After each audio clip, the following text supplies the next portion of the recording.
ආයිබෝවන් සුබ දවසක් කියලා පිළිගන්නවා ඔබ සියලු දෙනාම වීණාධාරී සංගීතාශ්‍රමයට ඉතා සාදරයෙන්. ඉතින් සංගීතය කියලා කියන්නේ මනසේ ඒකාග්‍රතාවය තියාගන්න පුළුවන්, මනස බොහොම සැහැල්ලුවෙන් තියාගන්න පුළුවන් විෂයක්. ඉතින් මම හිතුවා සංගීතයේ විනෝදාංශයක් විදිහට හදාරන්න කැමති ඔබ වෙනුවෙන් සහ සංගීතයේ විෂය නිර්දේශය තුලින් හදාරන දූදරුවන් වෙනුවෙන් පාඩම් මාලාවක් අරගෙන එන්න. ඉතින් මම ආරාධනා කරනවා දිගටම මාත් එක්ක රැඳෙන්න කියලා. මම මෙම පාඩම් මාලාව න්‍යායාත්මකව සහ ප්‍රායෝගිකව සියලුම දැනුම ඔබට ලබා දෙන්න බලාපොරොත්තු වෙනවා විවිධ සංගීතයේ විවිධ ක්ෂේත්‍ර ඔස්සේ. ඉතින් මම ඔබට ආරාධනා කරනවා ඔබට මේ වීඩියෝ එක වැදගත් වෙයි කියලා හිතනවා නම් වීණාධාරී සංගීතාශ්‍රම channel එක subscribe කරලා තියාගන්න කියලා. ඒ වගේම ඊට එහා පැත්තෙන් තියෙන notification bell icon එක click කරන්න. click කරලා all කියලා දෙන්න. එතකොට මම ඔබ වෙනුවෙන් ඉදිරිපත් කරන ඊළඟ පාඩම මම ඉදිරිපත් කළ සැනින් ඔබට දැනගන්න පුළුවන්. ඉතින් අද මම ඔයගලන්ට කියලා දෙන්න යන්නේ සංගීතය පිළිබඳ බේසික්ම ලෙසන් එකක්. ඉතින් ඉදිරියට අපි ඉගෙන ගන්න හැම සංගීත භාණ්ඩයක්ම ඉගෙන ගන්නකොට හැම මියුසිකල් ඉන්ස්ට්‍රුමන්ට් එකක්ම අපි ඉගෙන ගන්නකොට මේ පාඩම ගොඩක් වැදගත් වෙයි. ඉතින් ඒ නිසා මේ පාඩම ඉවර වෙනකම්ම හරියටම මේක බලන්න කියලා මම ඔබට ආරාධනා කරනවා. ඉතින් එහෙනම් අපි වැඩි කතා නැතුව යමු අද අපි පාඩමට. මම Danushka Indrajith Wickramaarachchi.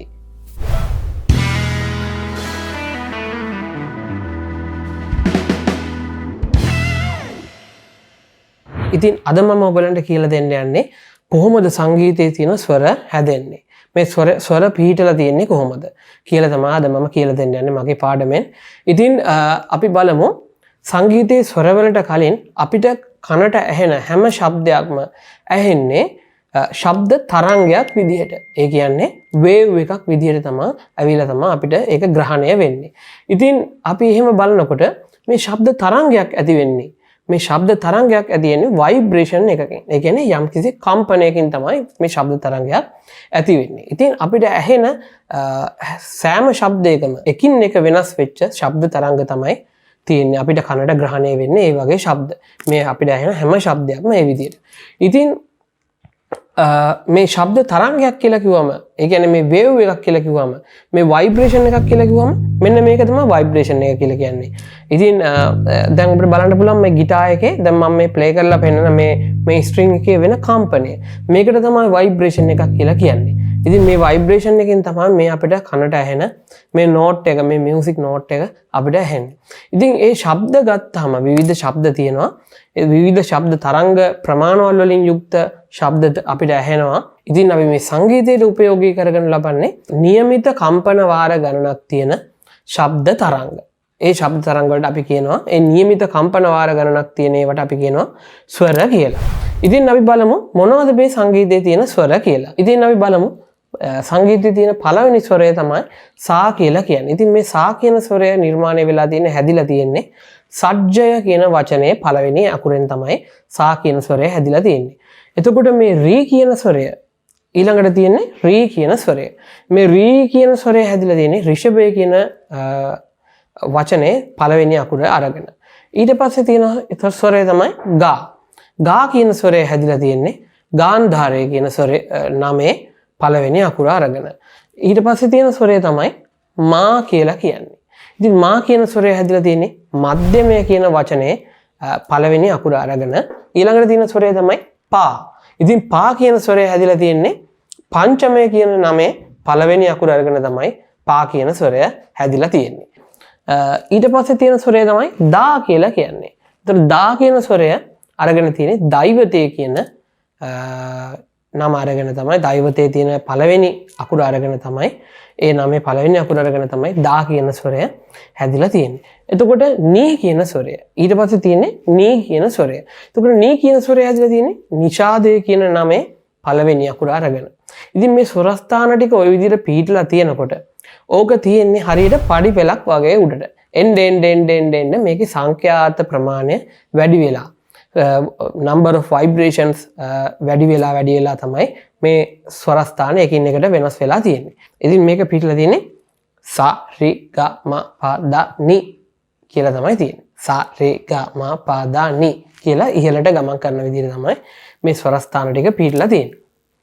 ඉතින් අපි බලමු දැන් මම කිව්වේ පෙරදිග සංගීතයට අනුව මේ ස්වර වලට කියන නම් සහ භාවිතා කරන ස්වර මොනවද කියලා.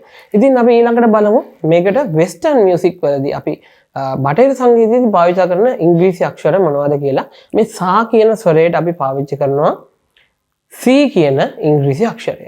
එතකොට රී කියන ස්වරයට අපි භාවිතා කරනවා D කියන ඉංග්‍රීසි අක්ෂරය.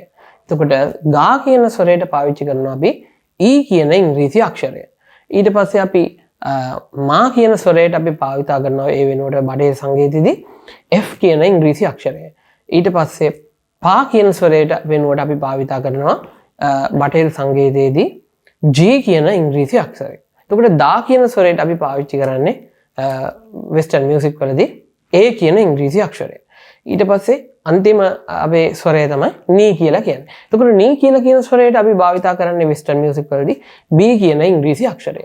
දැන් මේ සංගීත ක්‍රම දෙක මේ ක්‍රම දෙකක් වුණාට අපි ප්‍රැක්ටිකලි මේක ප්‍රායෝගිකව භාවිතා කරනකොට මේ එකම විදිහට තමයි අපි හැම ගීතයක්ම වාදනය කරන්නේ ගායන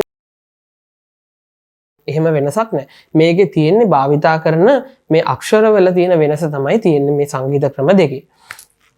ඉතින් පොදුවේ සංගීතයකත් තමයි අපිට මේක ප්‍රායෝගිකව භාවිතා කරන්න මේ ක්‍රම දෙකම එකයි. ඉතින් අපි බලමු මේ ස්වර හතට අපි කියනවා සිංහලෙන් මේ සා රී ගා මා පා දා නී කියන ස්වර ස්ථාන හතට අපි කියනවා ශුද්ධ ස්වර කියලා. එතකොට අපි වෙස්ටර්න් වලදී කියනවා මේකට natural notes කියලා. ඉතින් එහෙම තමයි අපි මේ ස්වර ස්ථාන හත හඳුන්වන්නේ. ඉතින් මේ ස්වර හතට අමතරව තවත් ස්වර තියෙනවා පහක්. මේ ස්වර හතරේ තියෙනවා තව ස්වර පහක්. ඉතින් මම කියන්නම් ඉස්සෙල්ලාම මේ ස්වර ස්ථාන පහට අපි කියනවා සිංහලෙන් කොමල හෝ තීව්‍ර ස්වර කියලා. ඉතින් එහෙම ගත්තාම කොමල ස්වරයක් කියලා කියන්නේ අපි වෙස්ටර්න් මියුසික් වලදී මේකට කියනවා ෆ්ලැට් නෝට් එකක් කියලා. එතකොට තීව්‍ර ස්වරයකට අපි කියනවා වෙස්ටර්න් මියුසික් වලදී ෂාප් නෝට් එකක් කියලා. එතකොට මම පැහැදිලි කරලා කියලා දෙන්නම් මේ ෆ්ලැට් නෝට් එකක් කියලා කියන්නේ. ඒ කියන්නේ කොමල ස්වරයක් කියලා කියන්නේ මොකක්ද කියලා. ඉතින් කොමල ස්වරයක් කියලා කියන්නේ යම්කිසි ශුද්ධ ස්වරයකට වඩා හඬ භාගයකින් අඩු වුණාම හඬ භාගයක් අඩු වුණාම ඒකට අපි කියනවා මේක කොමල ස්වරයක් කියලා.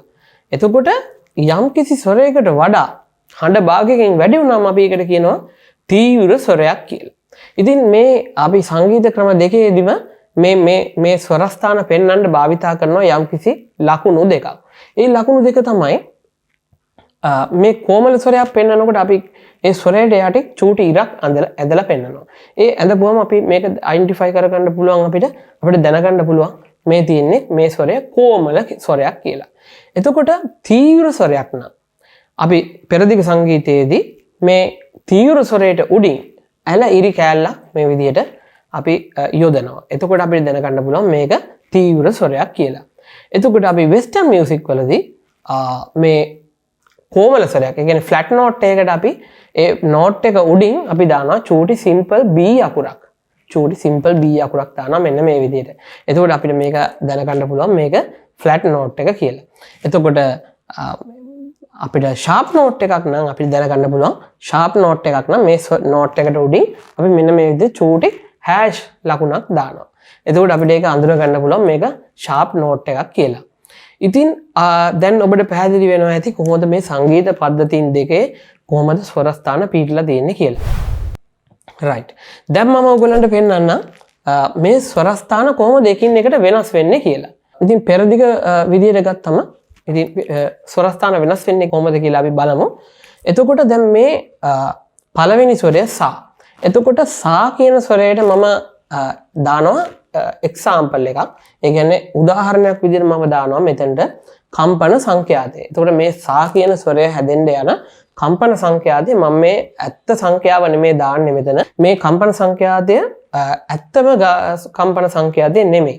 මොකද අපි කම්පන සංඛ්‍යාතය අපි ගණනය කරනකොට අපි ඒක කියනකොට හර්ට්ස් වලින් තමයි අපි හර්ට්ස් කියන යුනිට් එකෙන් තමයි අපි කියන්නේ මේ තියෙන මේ ස්වරයක තියෙන සංඛ්‍යාතය කියන්නේ.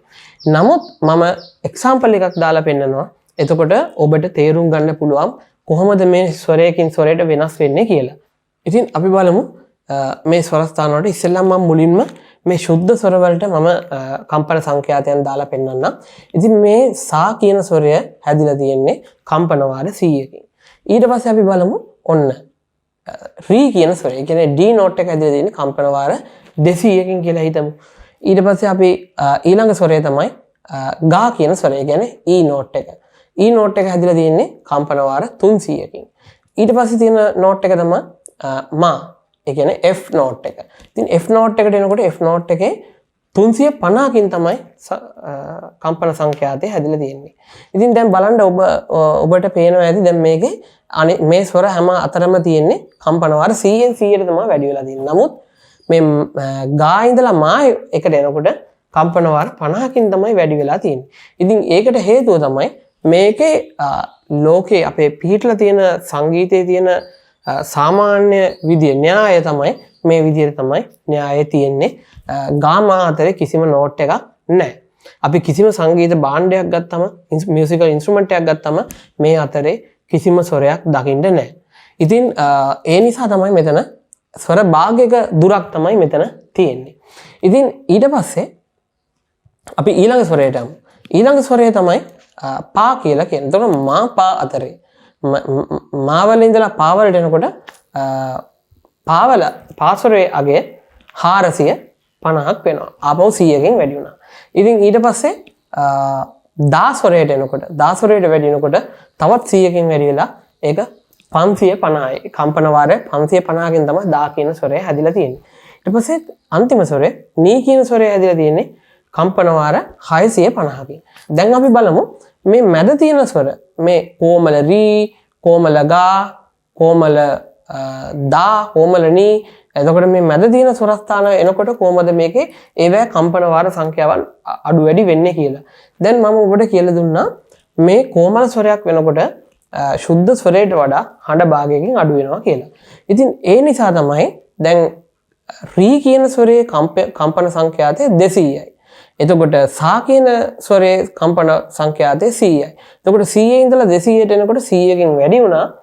ආපහු භාගයක් අඩු වුණාම ඒකේ කම්පන සංඛ්‍යාතය වෙනවා 150. ඊළඟට තියෙන ස්වරය තමයි කොමල ගා. ඉතින් කොමල ගා ස්වරයට එනකොට ශුද්ධ රී ඉඳලා ශුද්ධ ගා දක්වා වැඩිනකොට 100කින් වැඩි වෙලා තියෙනවා. ඒකෙන් භාගයක් අඩු වෙනකොට කොමල ගාවල අගය වෙනවා 250. ඊට පස්සේ ඔන්න ඊළඟට තියෙන ස්වරය තමයි ගා මා. ඒ අතර මුකුත් ස්වරයක් නැහැ. ඊට පස්සේ තමයි ඔන්න ඊළඟට අපිට හම් වෙනවා තියෙන එකම තීව්‍ර ස්වරය. පෙරදිග සංගීතයේ තියෙන එකම තීව්‍ර ස්වරය තමයි තීව්‍ර මා. ඉතින් ශුද්ධ මා ඉඳලා පා වෙනකන් එනකොට 350 සිට 450 දක්වා සංඛ්‍යාතය වැඩි වෙනවා. එතකොට 350 ඉඳලා 450ට 100ක් තියෙනවා. ඉතින් ඒකෙන් භාගයක් වැඩි වෙනවා කියලා කියන්නේ අගේ තීව්‍ර මා කියන ස්වරයේදී එතනදී වැඩි වෙනවා. එතන සංඛ්‍යාතය වෙනවා 400ක්. ඊට පස්සේ අපි බලමු මේ කොමල දා කියන ස්වරය. කොමල දා කියන ස්වරය තියෙන්නේ හරියටම පා ස්වරය, ශුද්ධ පා ස්වරයයි ශුද්ධ දා ස්වරයයි දෙක අතර මැද. ඉතින් එතකොට ශුද්ධ පා ඉඳලා දා වලට එනකොට ශුද්ධ දා වලට එනකොට 450 ඉඳලා 550ට සංඛ්‍යාතය වැඩි වෙනවා. ඉතින් ඒකෙන් භාගයක් අඩු වෙනවා කියලා කියන්නේ. එතකොට මේ මැද තියෙන අගය 100යි. ඒකෙන් භාගයක් අඩු වෙනකොට ආපහු ඒක කොමල ස්වරයක් විදිහටනේ. එතකොට ඒකෙන් භාගයක් අඩු වෙනකොට එතනදී කොමල දා ස්වරයේ අගය 500ක් වෙනවා. ඊට පස්සේ අපිට අන්තිමට හම්බ වෙන ස්වරය තමයි කොමල නී කියලා කියන්නේ. ඉතින් කොමල නී කියන ස්වරයේ අගය කොමල නී කියන ස්වරයේ අගය අර විදිහටම අපේ නී කියන ස්වරයට ඇවිල්ලා තියෙනවා 650. ඒ කියන්නේ ශුද්ධ දා ඉඳලා ශුද්ධ නී වලට ඇවිල්ලා තියෙනවා 100කින් වැඩි වෙලා තියෙනවා. එතකොට කොමල ස්වරයක් වෙන නිසා ඒකේ භාගයක් අඩු වුණාම එතන අගය වෙනවා කොමල නී එකේ අගය 600ක් දක්වා අඩු වෙනවා. දැන් ඔබට පැහැදිලි ඇතිනේ අපේ පෙරදිග සංගීතයට අනුව කොහොමද මේ ස්වරස්ථාන ඔක්කොගෙම වෙනස කියලා. මේ හැම ස්වරයක්ම එකින් එකට වෙනස් බව දැන් තේරෙනවා ඇති, වැටහෙනවා ඇති කියලා මම හිතනවා. ඉතින් ඊළඟට අපි බලමු මේ විදිහටම අපේ බටහිර සංගීතයේ ස්වර මේ ෆ්ලැට් නෝට්ස් සහ ෂාප් නෝට්ස් කොහොමද පිටලා තියෙන්නේ කියලා. ඉතින් අපි මේ එකම වෙනස බටහිර සංගීතයේදී අපි මේ පළවෙනි කෝමල රී එක වෙනුවට අපි කියන්නේ වෙස්ටර්න් මියුසික් වලදී අපි කියන්නේ මේකට අපි කියන්නේ C sharp කියලා. ඒ කියන්නේ C වල ඉඳලා වැඩි වුණ විදිහට තමයි අපි මෙතනදී ගන්නෙ. C වලට වඩා හඬ භාගයක් වැඩි වුණා කියලා තමයි අපි ගන්නෙ. ඒ නිසා මේකට අපි C sharp කියනවා. එතකොට හඬේ කිසිම වෙනසක් නැහැ. මේ භාවිතා කරන නමේ මේ සංඥාවේ වෙනස විතරයි තියෙන්නේ. ඉතින් ඊළඟට තියෙන නෝට් එක තමයි කෝමල ගා කියලා කියන්නේ. ඉතින් කෝමල ගා කියලා කියන්නේ වෙස්ටර්න් මියුසික් වලින් ඒකට අපි කියනවා E flat කියලා. එතකොට E flat වෙනකොට වයිබ්‍රේෂන් එකේ කිසිම වෙනසක් වෙන්නේ නැහැ, මුකුත් වෙන්නේ නැහැ. ඉතින් ඒක අර විදිහටම අපි E flat කියලා භාවිතා කරනවා E එකෙන් භාගයක් අඩු වෙන විදිහට. ඉතින් ඊට පස්සේ අපිට හම්බෙන ඊළඟ නෝට් එක තමයි F sharp කියලා කියන්නේ. ඉතින් F sharp කියනකොට අපි F එකට වඩා වැඩි වෙලා ඒක අපි පෙරදිග සංගීතෙත් ඒ විදිහටමයි අපි ගන්නෙ. ඉතින් බටහිර සංගීතෙත් ඒ විදිහටම තමයි අපි එතනදී භාවිතා කරන්නේ. ඊට පස්සේ තියෙන නෝට් එක තමයි A flat කියලා කියන්නේ. ඉතින් අපේ කොමල දා වෙනකොට අපි බටහිර සංගීතයේදී භාවිතා කරන්නේ A flat එක. ඉතින් ඊට පස්සේ අන්තිම ස්වරය අපි ගත්තොත් කොමල ස්වරය ඒකට කියනවා අපි B flat කියලා. ඒ කියන්නේ කොමල නී වලට අපි කියනවා B flat කියලා. එතකොට ඒ සංඛ්‍යාතය ඒ විදිහටමයි කිසිම වෙනසක් නැහැ. ඉතින් දැන් ඔබට පැහැදිලි ඇති කියලා හිතනවා මේ ස්වරස්ථාන ඔක්කොම කොහොමද එකිනෙකට වෙනස් වෙන්නේ කියලා හොඳ අවබෝධයක් ලැබෙන්නේ නැති කියලා මම හිතනවා. ඉතින් මොනවා හරි ප්‍රශ්න තියෙනවා නම් මගේ කමෙන්ට් සෙක්ෂන් එකේ පහලින් කමෙන්ට් කරන්න. ඉතින් එතකොට මට ඒවට රිප්ලයි කරන්නම් මම පුළුවන් විදිහට මට උපරිම පුළුවන් විදිහට මම රිප්ලයි කරන්නම්. ඉතින් මතක ඇතුව මගේ channel එක subscribe කරන්න. ඒ වගේම ඊට හැපැත්තෙන් තියෙන notification bell icon එක click කරලා notification on කරගන්න. එතකොට ඔයගලන්ට මේ මම ඊළඟට දාන පාඩම එසැනින් ලබා ගන්න පුළුවන් වෙනවා. ඒ වගේම ඔයගලන් මේ වීඩියෝ එක හොඳයි නම් හොඳයි කියලා හිතනවා නම් මේ වීඩියෝ එකට like කරන්න. ඒ වගේම තවත් ඔයගලන්ගේ යාළුවන්ට දැනගන්න share කරන්න කියලා කියන ගමන් මම ඔබෙන් අදට සමු ගන්නවා. ඉතින් ඔබට සුබ දවසක්. ආයුබෝවන්.